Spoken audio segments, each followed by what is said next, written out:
আপনাদের কার কার ঘরে এরকম একটা করে ইঞ্জিনিয়ার আছে অবশ্যই তা কিন্তু কমেন্টে জানাতে ভুলবেন না। যদিও ভিডিওটি এবছরের না গত বছরের, এটা আমার ছেলে আর ও কিছু একটা বানাচ্ছে, সেটাই আপনাদের সাথে আমি শেয়ার করব। আর ওর সাথে গত বছর একটা অ্যাক্সিডেন্ট ঘটে গেছিলো, সেটাও আপনাদের সাথে আমি আজকে শেয়ার করব আমার এই ভিডিওর মাধ্যমে। আশা করছি আমার পুরো ভিডিওর সঙ্গেই থাকবেন।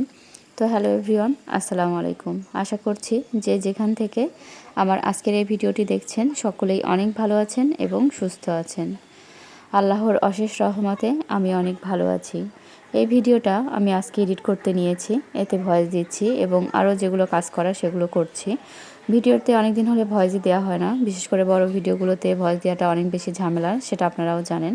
তো আমার ছেলে এগুলো হচ্ছে বিস্কিটের কার্টুন, এগুলো দিয়ে কিছু একটা বানানোর চেষ্টা করছে, কখনো ঘর বানাচ্ছে, কখনো বা এভাবে রেখে টেপ দিয়ে কিছু একটা করার চেষ্টা করছে। আপনাদের কার কার ঘরে এরকম একটা করে দুষ্ট ছেলে বলেন অথবা এরকম একজন করে ইঞ্জিনিয়ার আছে, অবশ্যই তা কিন্তু কমেন্টে জানাবেন।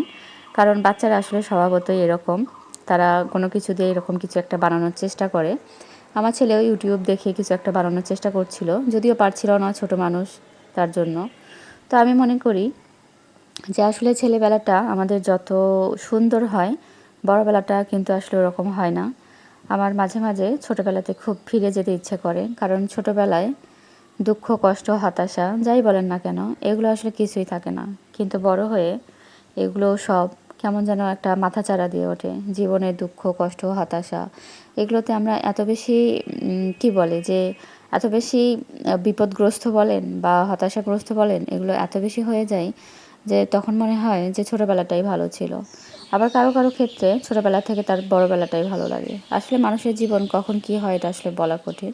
তো যাই হোক, অনেক কথাই বললাম। আসলে আমার ছেলে যে অ্যাক্সিডেন্টের কথা বললাম, আমার ছেলে গত বছর আমার বেলকনিতে বসেছিল আমার মায়ের কোলে। তো হঠাৎ করে ও একটু দুষ্ট, তো আমার ছেলে অনেক বেশি দুষ্ট।